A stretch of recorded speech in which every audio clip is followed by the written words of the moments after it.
Well, good evening everybody, and welcome to tonight's webinar titled the New Australian DNA Test for the POLD Gene. It's Andrew Byrne here with you, and I'll be your facilitator in tonight's webinar.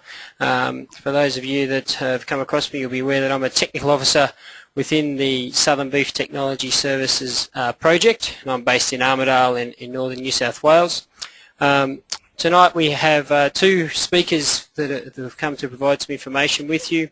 The first being John Henshall, who is a research scientist with the CSIRO Livestock Industries, and he's based at Chiswick, just out of Armidale, just south of Armidale. And we also have Emily Piper, who is the science leader at the Animal Genetics Lab at the University of Queensland at Gatton. So tonight's webinar, as you'll be aware, we plan to go through and provide some information about the new DNA test which has just been developed that identifies the POLD gene. So we'll be going through a number of different areas tonight. First of all, we'll go through and have a bit of a discussion on the theory of genetics that control horn versus POLD cattle. Then go through and outline some of the rationale behind why the DNA test has been developed and what benefits it offers you as a seed stock producer, and also to some of our commercial beef producers that are enrolled tonight. Importantly, we want to spend a bit of time discussing how the DNA tests and how accurate it is. So we really need to answer that very important question as, is this test which has been developed 100% accurate or not? And lastly but not leastly, we'll go through and give you an overview of what steps you need to follow should you be interested in testing your animals with this new test for the POLD gene, what the cost is involved and what the logistics are. So that's basically where we're heading tonight. As with our previous webinars, we will be breaking periodically and just wait to address some of your questions. So you do have the ability tonight to write in your questions. You'll see there'll be a question box on your screen, similar to the one that's on the slide in front of you now, and you simply type your question into that box, click the send button, that'll come through to my computer here, and we'll stop and ask the presenters those questions throughout the presentations. Now, from experience, that question box does tend to disappear on you, so you'll be just left with the icon towards the bottom of the slide there. If you click on the double arrows, that question box will come back up and you can ask your question and keep going. So please, I really would encourage you to ask questions so that everybody gets the most out of it. So with that bit of housekeeping out of the way, I might hand over now to John to get us underway. This will just take a few moments as we change our computers around.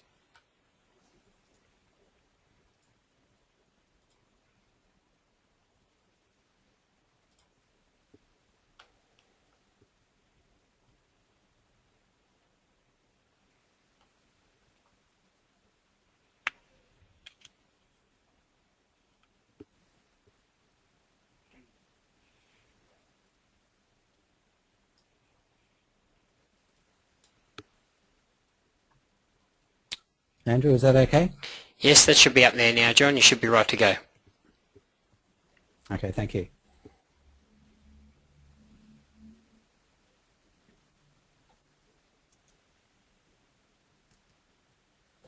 So, in Australia, a large proportion of our cattle are horned, but we routinely practice dehorning, and this is to prevent bruising, hide damage, injury to animals and to people.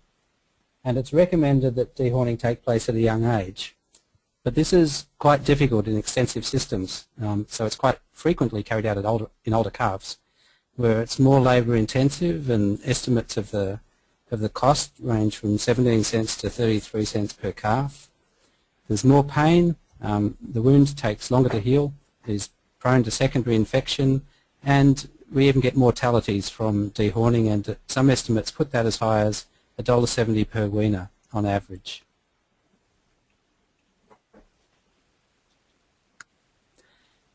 So an alternative to dehorning is to have polled animals.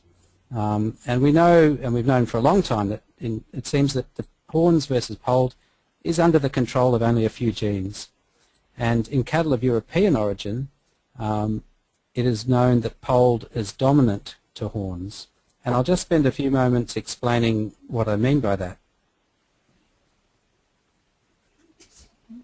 So at any location on the genome, each animal inherits an allele from its sire and another from its dam.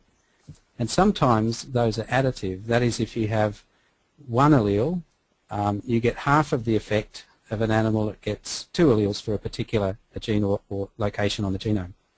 But when the effect is dominant, one copy is enough for you to get all of the effect. And what that means in the case of horns, where we say that polled is dominant to horns, then if you have two copies of the P allele, that is your homozygous poll, PP, then phenotypically you're polled, you don't have any horns. If you're heterozygous, one P and one H, then you're also polled, because one copy of the P is enough to make you polled. And if you have two copies of the H allele, then you're horned. So once we know this, we can look at what the ratios you expect if you use animals of various genotypes. In the case, if we have a sire who is known to be homozygous PP, and we join him to cows who are homozygous PP as well, then all of the progeny are PP.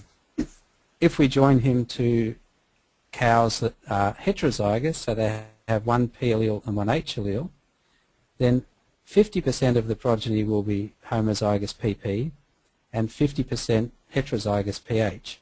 But these will still both be polled. If we join this homozygous sire to cows that are horned and have two copies of the H allele, then the progeny will all be heterozygous PH, but they'll also be polled because we're saying that the P allele is dominant to the H allele. And then you can look at the case where you have sires that are heterozygous PH or homozygous, and you can look at the ratios, and you see that we only really get horned progeny once we have an H allele in the sire and H alleles in the dam. And in that case, the proportion of horned progeny goes from 25% in the case of joining two heterozygotes to 100% if you're joining an HH sire to an HH dam. So I said a moment ago that we're using polled as an alternative to dehorning. It's under the control of a few genes, and that in the polled is dominant to horned in cattle of European origin. What this means is that these two, the homozygote PP and the heterozygote, are both polled. So you can't tell, if you have a bull who is phenotypically polled, just from that information alone, you can't tell whether he is homozygous PP or whether he is a heterozygous carrier of the horned allele. And also, here we're talking about cattle of European origin. All of the theory for this came from North America and from Europe. And what about zebu and sanger cattle? What about skurs? And you've probably heard maybe of the African horn gene. How do these things happen in Australian populations, which are not necessarily of 100% European origin?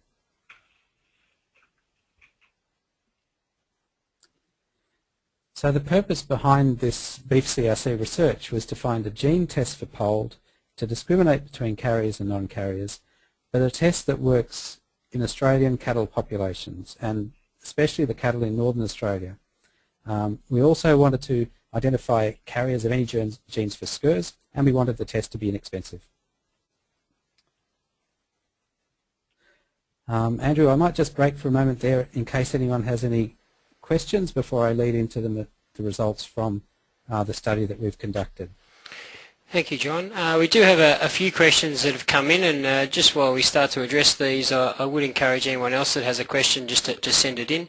The first one you've just been dealing with, but the second part of the question might be worthwhile addressing. So, first of all, where does the skurs gene fit in, which you've just explained, and more importantly, can you breed polled animals more easily out of skirred animals rather than horned animals? certainly the results that I will show you in a moment will show quite clearly, at least in some breeds, where the SCRS gene comes in and how it relates to the homozygous heterozygous state in the pole gene. And certainly the results that we have would suggest that yes, SCRS can be used to assist in breeding. Knowledge of the SCRS can be used to assist in breeding for polled. And some of the numbers that I'll show you in a moment will highlight how that happens. Okay, the next question we've got here, just for some of our southern breeders, if you could just elaborate more on what you mean by the African horn gene. There is, and other people know more about this from me, and I know some of them are maybe listening and can correct me here, but sometimes if you look at that theory where if you have a homozygous polled bull and you breed him to horned cows, to homozygous HH cows, then you would expect, under the theory that I've just shown there to be no horns. For example, if you took an Angus bull and you used him over horned Brahman animals, then the theory I've presented would say that there would be no horns. However, in some populations it has been noticed that this isn't the case, and I think that some of the populations where especially this is not the case is populations where there's Sanger ancestry in the animals, and this led to the theory that perhaps in those animals there's another gene that came from Africa with those Sanger genetics, and hence called the African horn gene, that is different to the pole gene and that could produce horns in animals that would otherwise be polled. Okay, thank you. I think that should clarify that one for us. We might, I think that addresses the main questions we've got there, so we might keep going, John, into the next part of your presentation.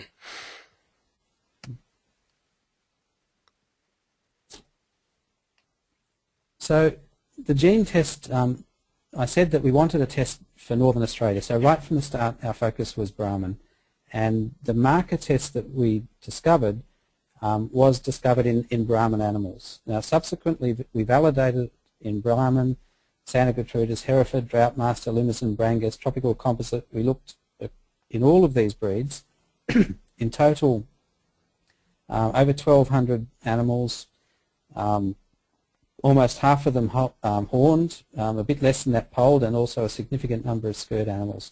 And these were sourced from 15 properties in total, and it's important when to note this 15 properties, because that's a relatively small sample, but especially when you look that we're looking here at a number of breeds. So to show some results, first of all, our test identifies animals as either carriers of a P allele or an H allele. And this slide here, we're looking at animals that got 2 copies of the P allele, so they're homozygous PP. And then we have the phenotype, whether they were polled, SCRD, or horned. And down on the left-hand side we have the different breeds. So if we look first at the Brahman, which is the one we were most interested in, if our test says that the animal is homozygous PP, then of the 52 animals for which that was the case, 51 of them were polled and 1 of them was SCRD and none were horned.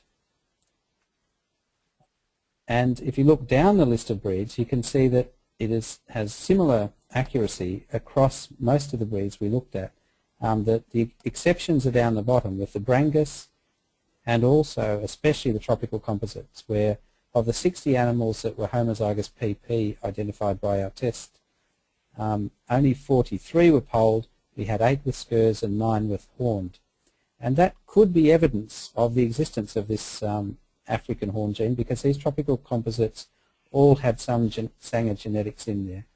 But there are other explanations, other possible explanations for that as well. If we move on, and here I have the percentages of polled animals that we have using the test like that. Sorry about that.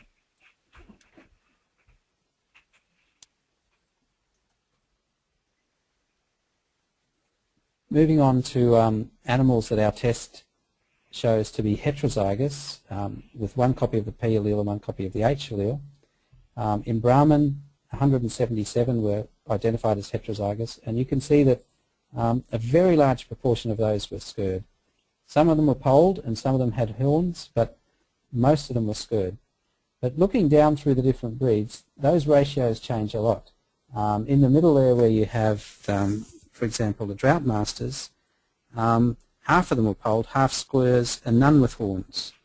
And so it seems, and if you go down to the bottom where we have our tropical composites, it's fairly evenly distributed across the different phenotypes. And I have there the ratios there of polled for heterozygous animals, and it changes a lot. If we look just within the animals that are scurred and look at which ones have we identified as HH homozygous, PH heterozygous, and PP homozygous, you can see that overwhelmingly animals that had scurs were heterozygous for the marker test that we developed in these animals. And that was across breeds. I mean, less so perhaps in the tropical composites, but and maybe a little bit less in the Brahman, but generally heterozygous. If you were scurred, the chances are you were heterozygous and therefore a carrier of the H allele, but also a carrier of the P allele. And there we have the proportion of the heterozygotes from those that are scurred. So what does this say about the accuracy? Well, clearly the test results are not 100% predictive, but where, and when we bring this out into the wider cattle population in Australia, where the validation population results hold, then certainly using the marker-tested PP bulls in HH cow herds, in which case you'll get heterozygous PH calves, depending on the breed, very few of them will be horned. Many may be scurred, especially in Brahman, and many will be polled. This leads, or potentially could lead, to an immediate reduction in the need for dehorning. I just want to stress how there, we're talking about here where the validation population results hold, and I'll get onto that a little bit more in a moment. Also, scurs, because it occurs mostly in the heterozygous animals, initially it's quite likely that there would be an increase in the prevalence of scurs if you're using homozygous PP bulls over HH cows. But as the P allele becomes common in the cow herd, the prevalence of scurs would fall.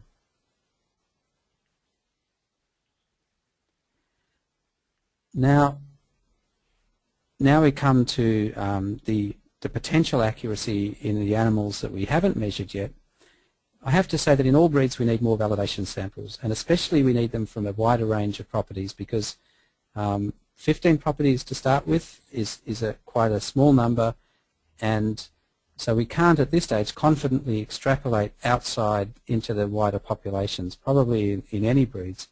And in some breeds we need more data to identify other marker alleles that are associated especially with polled. And I'll talk a little bit about this, because when we started to look at some of the breeds, some of the European breeds, what we found is that there are two possible sources of polled alleles in some of these populations.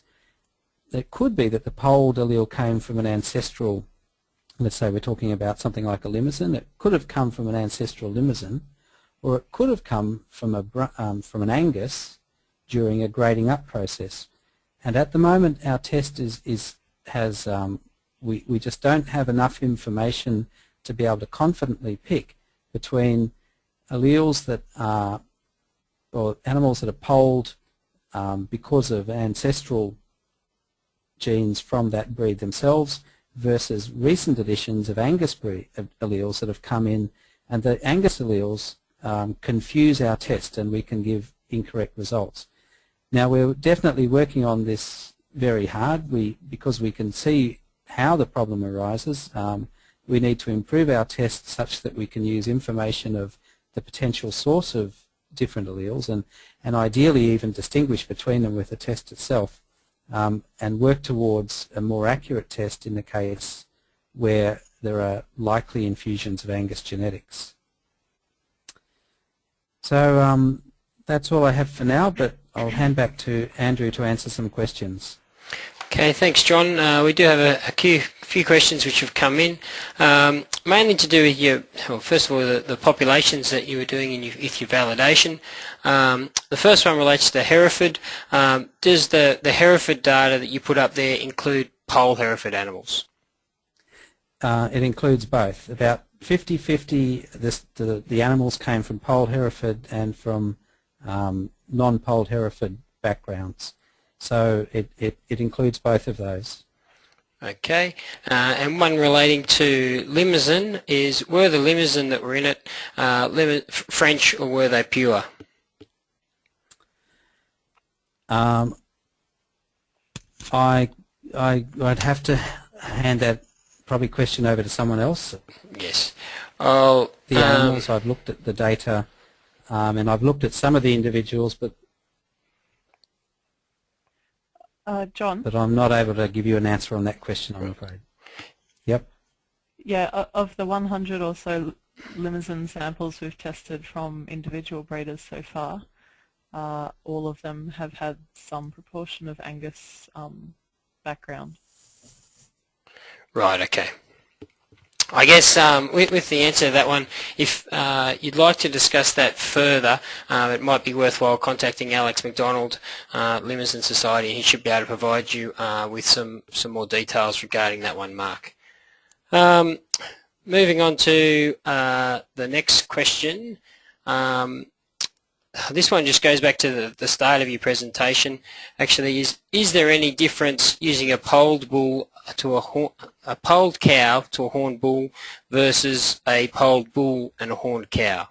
In other words, have we got any sex-specific type or sex-linked type of activity there? Not that we know of. Certainly there are other gene effects out there that do, where it does make a difference.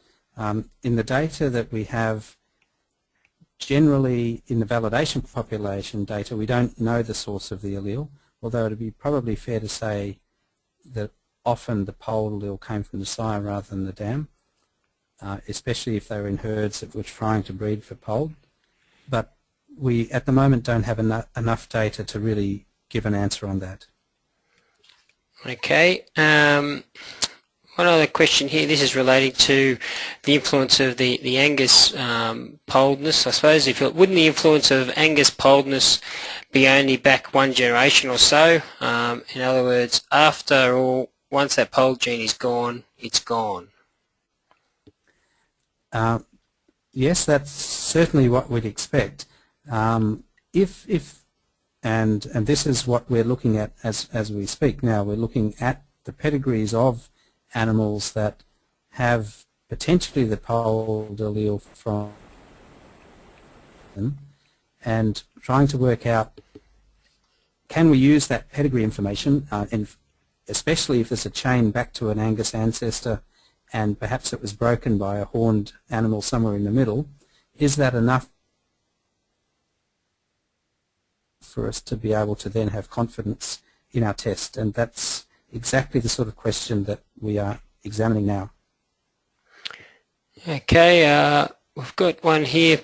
Can homozygous polled be determined by progeny testing over, say, a 10-year period? For example, if a cow which is polled be bred to horned bulls to produce 10 polled calves, would this cow be homozygous polled under this test? Progeny testing is an excellent way to determine whether or not an animal is homozygous polled or heterozygous polled horned, and a 10-year period would be more than enough. All you need is to join that animal to enough horned cows and observe the ratios of polled to horns that come out. And if it's anything close to 50-50, then you can be sure that that sire is a carrier and a heterozygous. And if it's very close to the very few horned individuals, then almost certainly he's carrying 2 copies of the polled allele.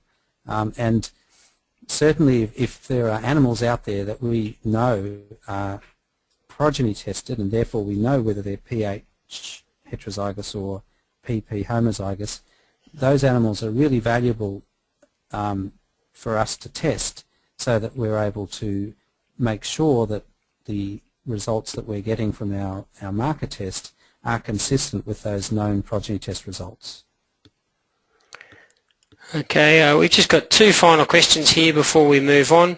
The first one we'll look at is, I guess, looking at how the accuracy of this test relates to maybe some other DNA tests that might be available, say, through Igenity in the USA. So we have a producer here who's tested around 70 sires and donor dams with Igenity and has yet to see one wrongly diagnosed genetic test, or the result he's getting. So have we got any information about how the accuracy of this test may relate to the test which is available through Igenity in the USA?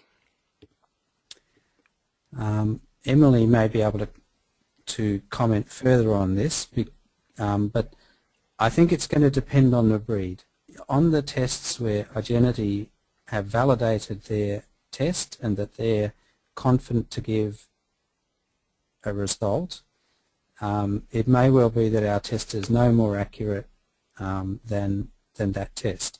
The problem is, and the reason why we embarked on this project in the first place, was that their test was not validated for quite a number of the sorts of cattle that are used in Australia. But where that test is validated and where it works, it's an excellent tool to use for this purpose.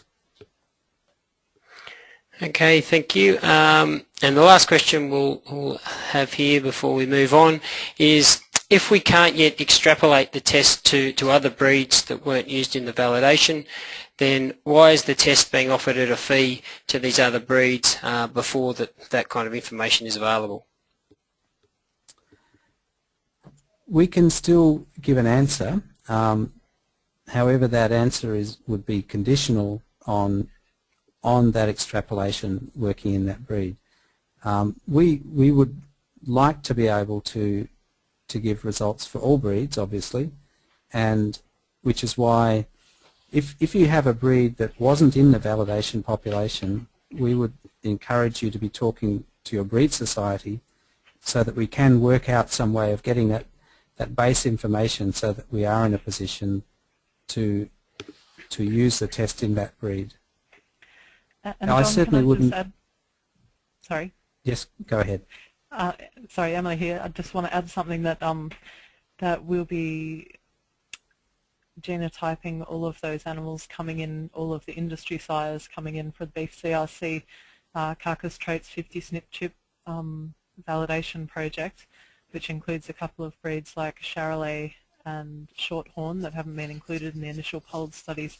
There's probably about 100 or more sires from each breed with progeny test data on the society database that will be validated for the polled gene. So there are a few more breeds coming through the validation pipeline. Okay, thank you, Emily. If you've got nothing more to add then, John, to that? No, that's an excellent answer. Righto. What we might do now is we might move on to the next part of the presentation where Emily will take over and start to give us a bit of information about kind of what logistics are if you'd like to get this test done, what's the process you need to follow, what the cost is going to be, etc. So, John, if I could get you to change the presenter over to Emily, and again, this may take just a little while to get set up, but we'll move on to the next part of the presentation. Did that work? Yes, it Yep. did. Okay, good evening everyone. My name's Emily Piper. I am from the Animal Genetics Laboratory at the University of Queensland. You may know us from DNA-based parentage testing, and we've just recently taken on the polled gene with the Beef CRC in this validation phase. And I just wanted to speak this evening about a couple of things about getting involved in the validation phase and how you'd go about it. So first of all, the best source of DNA for this test is just the same as what you'd submit for DNA typing for parentage verification, and that's a tail hair sample. We also accept other samples such as blood and semen, but there's a small surcharge for the extraction from tissue, so hair is always a better option. But if you've had your animal's DNA typed with your Q, you can just request the test by quoting the DNA case number, and we'll pull out the original sample that's stored at our lab and we can test from that sample, so you don't have to get the animals in and pull a tail hair sample. You can get an application form from your breed society or from our lab's website that's hosted with the University of Queensland. And the application form, similar to a DNA typing form, will ask for your details, your stud and your contact details, etc.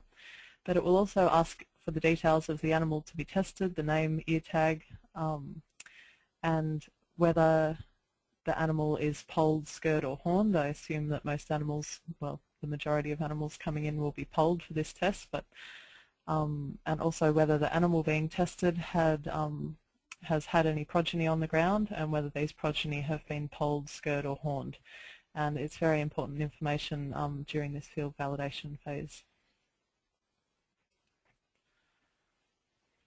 So if you're thinking about getting an animal tested, just contact your breed society to obtain a hair collection kit and an application form, or else you can jump on our website to get the application form, or just send our lab an email and we can send you out the hair collection kits.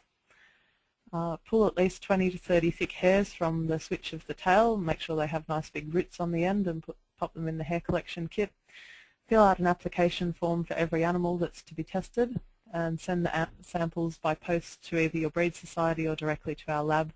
Generally just follow the procedure that you'd follow for DNA typing. So if you usually submit your DNA typing samples through your breed society, then follow that protocol, or else you can just send them directly to us. So the test currently costs $33, but that's a full price, and if you go through your breed society or you have quite a few samples to do, it's $26.40.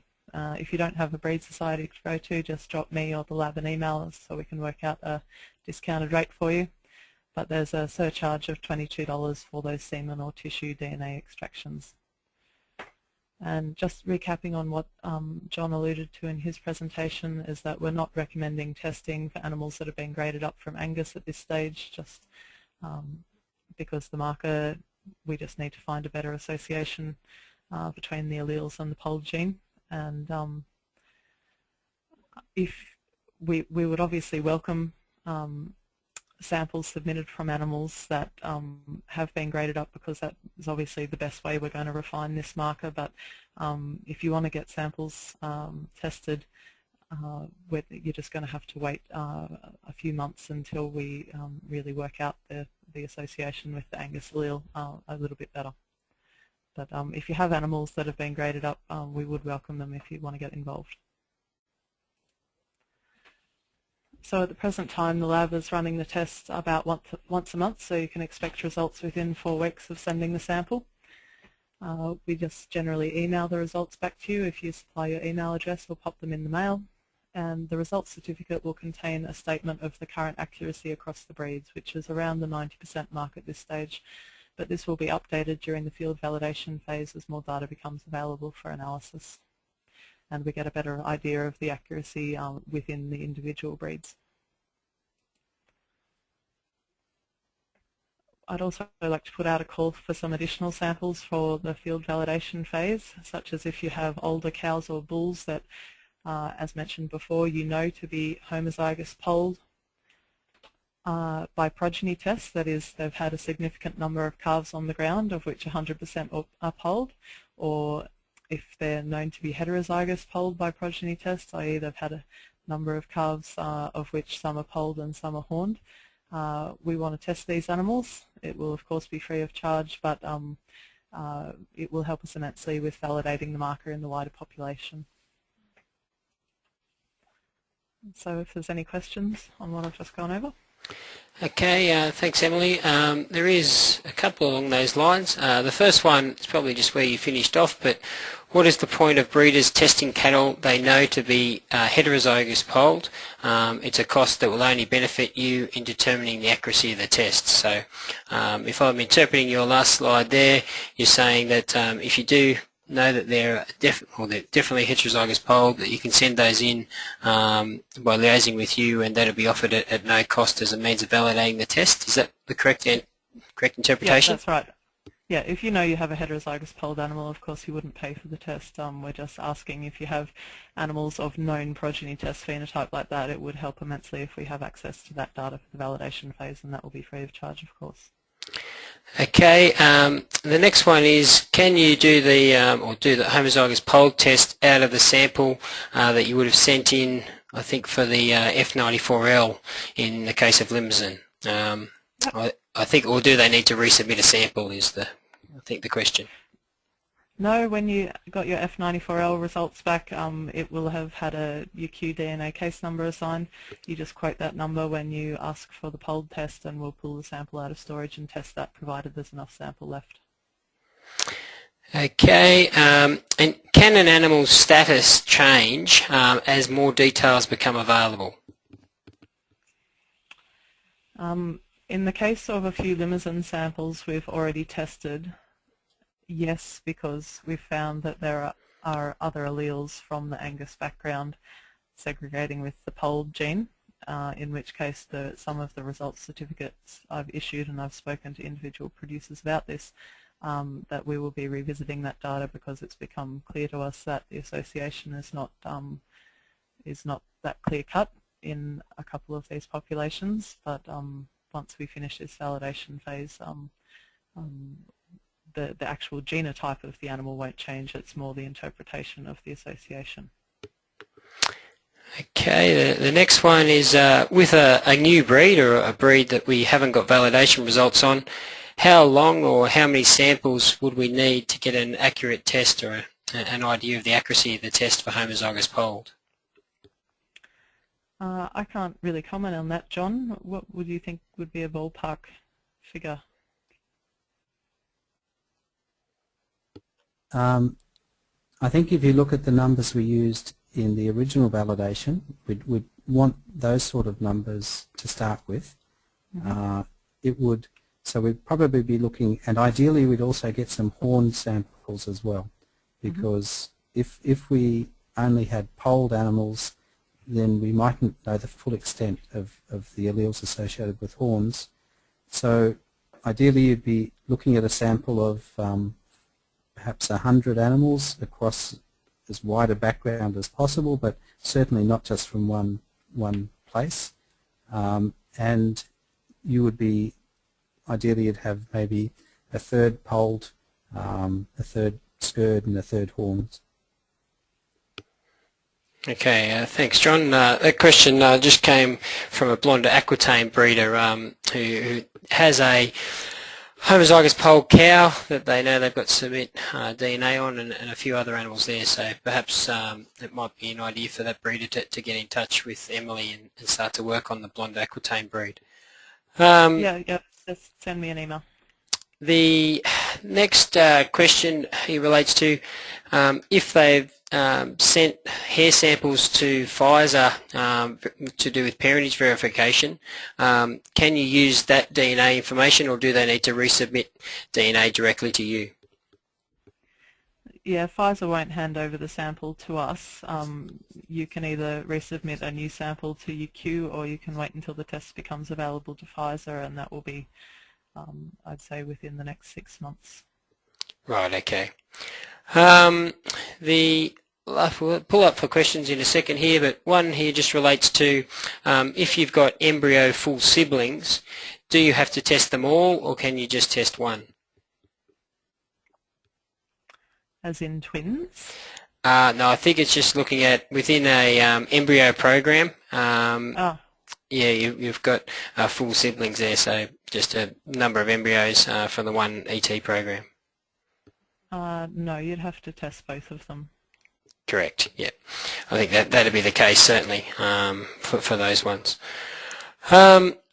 Okay, the last question before we pull up, and I apologise if we've missed some, is in terms of the Limousin breed, and you mentioned before that to do with the Angus alleles, you wouldn't recommend testing at this stage, or you think there need to be further work done.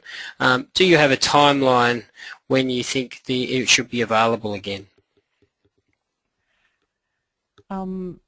So we're about to embark, I've got the last week of August blacked out to embark on genotyping just short of these 200 sires that are coming in for the Beef CRC validation project. So after that we'll have close to 200 industry sires with progeny test data with the society, plus the just over 100 samples that have come in from stud and commercial breeders. In which case that we hand it over to John, and he might be able to comment on how long that analysis will take. Certainly we see the Limousin results as a priority because it is a breed where we're aware that there are problems with our current test, and at the moment we, through the CRC and we're talking to MLA and to the Limousin Society about actually putting the effort into making sure that we get results here as quickly as possible. It depends to some extent on what we find when we get the data that Emily just referred to. If everything looks fairly clear-cut and we're in a position to, and from the analyses that we put to it, we can confidently call those Angus alleles to be either Angus alleles or non-Angus alleles. I don't know, perhaps 6 months, perhaps a bit longer, depending on what we see when we get the data. Okay, thank you very much, John. Well, we might pull up, there's a few more questions there, but just because of time we might pull up there. Emily, if I can just get you to throw the system back over to me. We've just got a few more slides to finish up. Just while Emily is throwing that back over to me, I would just very much like to put a big thank you there out to both John and for Emily for giving up their time tonight to present this webinar to us. Obviously you can see this is a fairly exciting area of new development, and to have the two people that are very heavily involved in it available to us is a great privilege. So I thank them both very much for their time. I know they both had other things on tonight, so we really do appreciate it. Just some housekeeping just to finish up the webinar for everybody. One thing at the completion of this webinar, when you log out, a brief survey will actually pop up on your screen. So we would appreciate some feedback on this webinar and what you think about the test that has been developed. So if you could spend a moment or two just filling that in, it would be appreciated. Like our previous webinars, for those of you that may have not seen the whole webinar or would like to have a bit of a look through it again, we will make it available to you tomorrow or the next day for viewing from the SBTS and the TBTS websites. So there'll be a copy up there. And we also do plan to email you out some written material relating to some of the topics that we've discussed tonight. So some background information, particularly to do with some of the information that John presented on the accuracy of the test and what they found in their validation. So that'll come out to you over the next day or so. There are a number of questions which we haven't been able to answer tonight, and I apologise for those. However, as per normal, if there are any unanswered questions that you do have, then please, you have access to either your SBTS or TBTS technical officer that's available for your breed. We can certainly, may not be able to answer the question ourselves, but can certainly chase up an answer from Emily or John for you, or somebody else within the Beef CRC. So there's a list of contacts there on your screen, and most of you are familiar with who the technical officer is for you, but there's a phone number or an email address there. If you send your question in, we'll endeavour to chase up an answer to you. So with that, I'd just like to thank you all for your attendance tonight, and we'll keep going. Good night.